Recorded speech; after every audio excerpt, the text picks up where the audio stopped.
Hi, everyone, and thanks for joining the BSG Telescope today. I want to share a few of my thoughts and insights for a few minutes about a dynamic in this post-election period that I think has largely been ignored. The truth about presidential campaigns, and I've worked on 4 of them, 3 were successful, 1 wasn't, is that the presidential campaigns, when there's an incumbent, are always a referendum on the incumbent.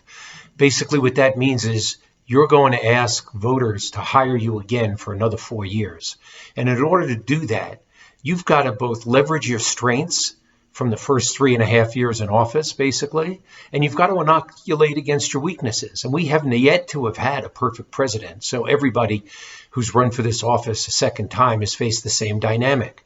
For Donald Trump, this was a particular challenge. Psychologically, Donald Trump is lacking in reparative skills. And what I mean by that, his narcissism, his belief that everything he does is right, everything he does is the best, it gets in the way of having a sense of realism, and it interferes with making a connection with the American voters. So at a time when we were having a COVID pandemic that had taken about 250,000 lives from American families, where 10 million households have somebody out of work because of the COVID epidemic, and we have a president who's on videotape, audio tape, during the course of this campaign saying he wanted to downplay the virus. You couldn't have been more out of touch with where people were, and more importantly, you were reinforcing your own negative. People did not approve of the way Trump was handling the coronavirus.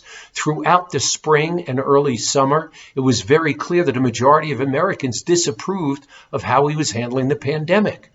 Secondly, he misunderstood his strengths. He kept talking about having built the greatest economy in history, which first of all wasn't true, and it certainly wasn't ringing true in this moment when a majority of the American voters in exit polls said that their family's economic situation over the last 4 years was either the same or worse than it was.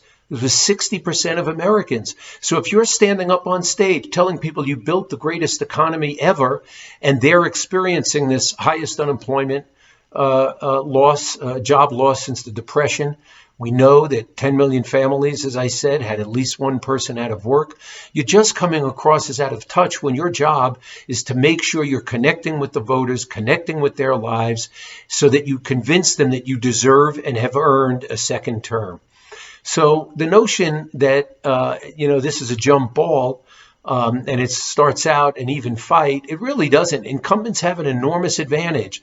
If you go back to 1900, Donald Trump is only the 6th incumbent president who sought re-election and lost. That's in 120 years. And the last incumbent who sought re-election and lost was George H.W. Bush in 1988. That's 3 decades ago. So he came into this race with enormous advantages, the power of incumbency, and through his own behavior, his own comportment, his own refusal to accept the fact that he had done anything wrong and that he need to repair that damage with the American people. At the end of the day, that's one of the most significant factors contributing to his defeat at the hands of Vice President Joe Biden.